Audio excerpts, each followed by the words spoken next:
Ukraine अब रूस के सीधे निशाने पर आ चुके हैं। यूक्रेन पर अगले 48 घंटे में रूस के बड़े हमले की आशंका जताई जा रही है। खुफिया एजेंसियों का दावा है कि रूस यूक्रेन में निर्णायक युद्ध छेड़ने की तैयारी में है।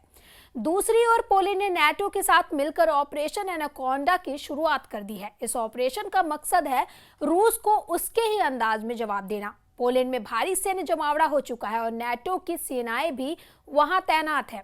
इस बीच यूक्रेनी राष्ट्रपति वोलोदिमीर ज़ेलेंस्की ने एक बड़ा बयान दिया है। उन्होंने चेतावनी दी है कि अगर नाटो ने अब भी रूस के खिलाफ खुलकर जंग नहीं लड़ी तो अगला निशाना पूरा यूरोप होगा। ज़ेलेंस्की का कहना है कि रूस की अगली चाल पूरे पश्चिमी यूरोप को तबाह करने की है और अगर अब भी चुप्पी साधी गई तो परिणाम विनाशकारी होंगे। रूस की आक्रामकता और पोलैंड यूक्रेन की तैयारियों के बीच यूरोप एक बार फिर बड़े युद्ध की दहलीज पर खड़ा है। सवाल ये है कि क्या नाटो अब निर्णायक कदम उठाएगा या फिर एक और देश यूक्रेन की तरह तबाह होगा। नमस्कार, आदाब। आप देख रहे हैं न्यूज़ 18 का डिजिटल प्लेटफॉर्म और मैं हूं आपके साथ सृष्टि शर्मा। 1300 दिन से ज्यादा की जंग में अब रूस यूक्रेन युद्ध पूरी तरह से रूस बनाम नाटो की जंग में बदल चुका है। हैरानी की बात यह है कि अब अमेरिका के राष्ट्रपति डोनाल्ड ट्रंप खुद को इस जंग में धीरे धीरे बाहर निकालने की रणनीति पर काम कर रहे हैं। अमेरिका की सीधी भागीदारी कम हो रही है और अब नाटो और यूरोपीय देशों को यूक्रेन की जंग में झोंका जा रहा है। इधर यूक्रेनी राष्ट्रपति वोलोदिमीर ज़ेलेंस्की ने दावा किया है कि रूस अगले कुछ घंटों में 2 बड़े हमलों की तैयारी में है। साथ ही उन्होंने यह भी कहा कि रूस ने अब पोलैंड पर भी हमले शुरू कर दिए हैं। В зоне специальной военной операции наступает практически на всех направлениях.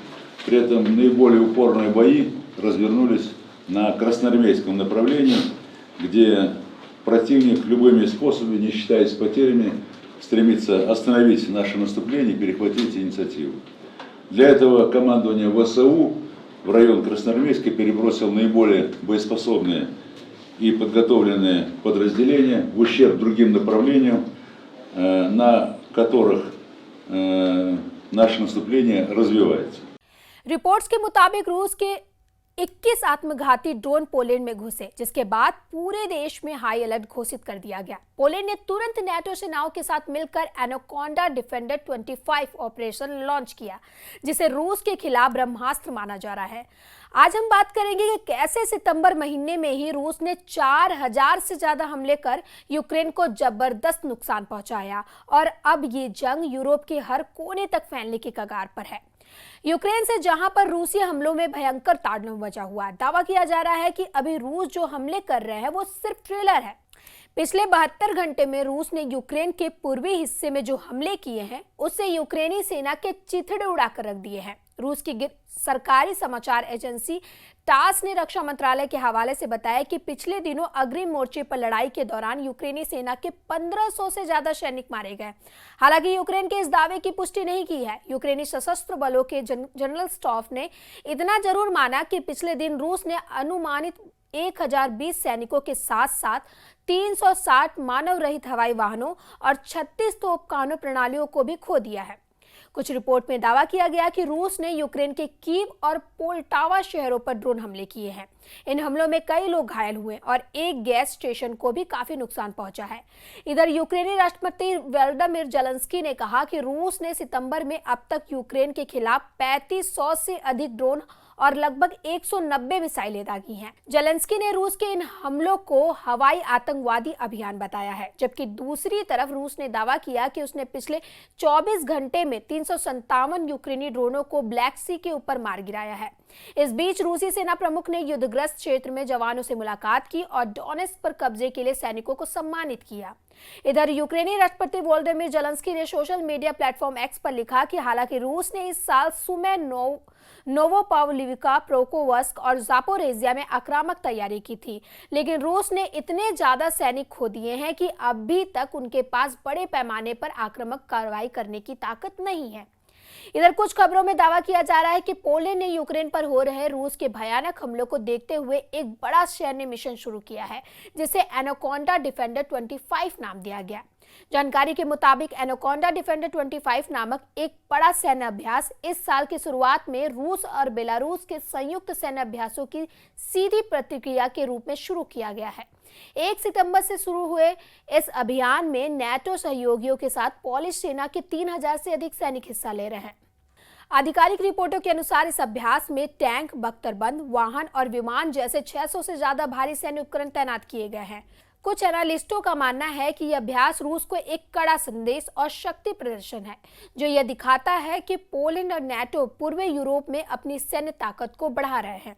रूसी सरकारी मीडिया ने इस अभ्यास की कड़ी आलोचना करते हुए इसे उकसावे वाला कदम बताया है। लगातार बढ़ते तनाव के बीच एनाकोंडा डिफेंडर 25 पूर्वी यूरोप के सैन्य संतुलन को पूरी तरह से बदलने वाला एक महत्वपूर्ण मोड़ बन गया है। हालांकि रूस ने साफ चेतावनी भी दी है कि नाटो की इस घुसपैठ का परिणाम भारी और गंभीर होगा, जिससे पोलैंड और यूक्रेन दोनों के लिए स्थिति और भी तनावपूर्ण हो जाएगी। रूस के हाथों यूक्रेन की तबाही और बर्बादी देखने के बाद से यूरोपीय और नाटो देशों के सामने सिर्फ एक ही रास्ता बचा है, या तो रूस से सीधी जंग करो या फिर अपनी जान बचाकर भागो। पेरिस, लंदन और ब्रसेल्स में नाटो और यूरोपियन यूनियन की मीटिंग में ये बिल्कुल साफ हो चुका है कि यूरोपीय देश किसी भी कीमत पर पुतिन और ट्रंप की डील को नहीं मानने वाले हैं। हालात ये है कि अब पोलैंड तीसरे विश्व युद्ध का पहला हेडक्वार्टर बन गया है। जरा रूस के खिलाफ बारूदी मोर्चा खोल दिया गया। जो दावे किए जा रहे हैं उसके मुताबिक पोलैंड के राष्ट्रपति करोल की इस वक्त हवाइयां उड़ी हुई हैं। रूस ने यूक्रेन के साथ साथ पोलैंड में भी मोर्चा खोल दिया है। इस वक्त पोलैंड के लाखों सैनिक, सैकड़ों फाइटर और जेट, टैंक, तोप और मिसाइलें सिस्टम फुल एक्टिव हैं। अब हम बात करेंगे कैसे पोलैंड से लेकर जर्मनी तक रूसी सेना हड़कंप मचाई हुई है। नाटो की तरफ से पोलैंड रूस को सीधी चुनौती दे रहा है, ऐसे दावे किए जा रहे हैं। वहीं बाल्टिक देश एस्टोनिया, लातविया और लिथुआनिया भी रूस के हमलों से निपटने के लिए एड़ी चोटी का जोर लगा रहे हैं। दावों के मुताबिक पोलैंड में 1,20,000 नाटो सैनिक जमा हो चुके हैं। फ्रांस के स्पेशल फोर्स के लगभग 6,000 स्पेशल कमांडो पोलैंड में मौजूद है। इधर रूस ने बेलारूस में अपनी इस्कंदर मिसाइल 5 महीने पहले ही तैनात कर दी है। खबर यह भी है कि अगर पोलैंड की तरफ से रूस पर हमला होगा तो बेलारूस की तरफ से यूक्रेन पर रूस और बेलारूस की सेना मिलकर बड़ा हमला कर देगी। नाटो की इस चाल पर ट्रंप की मुहर नहीं लगी है, ऐसा दावा किया जा रहा है। इधर मरता हाफता यूक्रेन नाटो की तरफ अब भी टकटकी लगाए देख रहा है। 43 महीने बाद रूस यूक्रेन जंग में हालात बेकाबू होते जा रहे हैं। 32 देशों वाला नाटो भी अब पुतिन के साथ आर पार की जंग करने का मन बना रहा है। ब्रिटिश स्टॉर्म शैडो मिसाइलों से रूस के काफी अंदर यूक्रेनी सेना हमला कर रही है। दावा किया जा रहा है कि ब्रिटिश स्टॉर्म शैडो मिसाइल से रूस के सैन्य ठिकानों पर हमले किए गए हैं। वहीं रूसी सेना का साफ कहना है कि उनके एयर डिफेंस सिस्टम ने ब्रिटिश स्टॉर्म शैडो मिसाइलों को हवा में ही तबाह कर डाला। रूसी सेना का दावा है कि वो अब तक यूक्रेन को ब्रिटेन से मिली 12 स्टॉर्म शैडो मिसाइलों को हवा में ही तबाह कर चुका है। कुल मिलाकर अब यह साफ हो चुका है कि रूस सिर्फ यूक्रेन तक सीमित नहीं रहेगा, बल्कि पोलैंड से भी खुलकर जंग करने जा रहा है। अगले 2 हफ्तों के अंदर रूस यूक्रेन पर 2 बड़े हमले करके उसे पूरी तरह तबाह करना चाहता है। वहीं बेलारूस की तरफ से भी पोलैंड पर हमला करने की पूरी तैयारी है। इस बीच पोलैंड और नाटो ने मिलकर अपने बचाव को मजबूत कर लिया है, लेकिन तनाव हर गुजरते दिन के साथ और बढ़ता जा रहा है। पूरे यूरोप की नजरें अब इस जंग पर टिकी हैं, क्योंकि इस संघर्ष का असर सिर्फ इस क्षेत्र तक सीमित नहीं रहेगा, बल्कि यह वैश्विक स्तर पर बड़े सुरक्षा संकट का रूप ले सकता है। फिलहाल ऐसे ही खबरों के लिए देखते रहें न्यूज़ 18 का डिजिटल प्लेटफॉर्म और हमारे चैनल को सब्सक्राइब करना ना भूलें। धन्यवाद।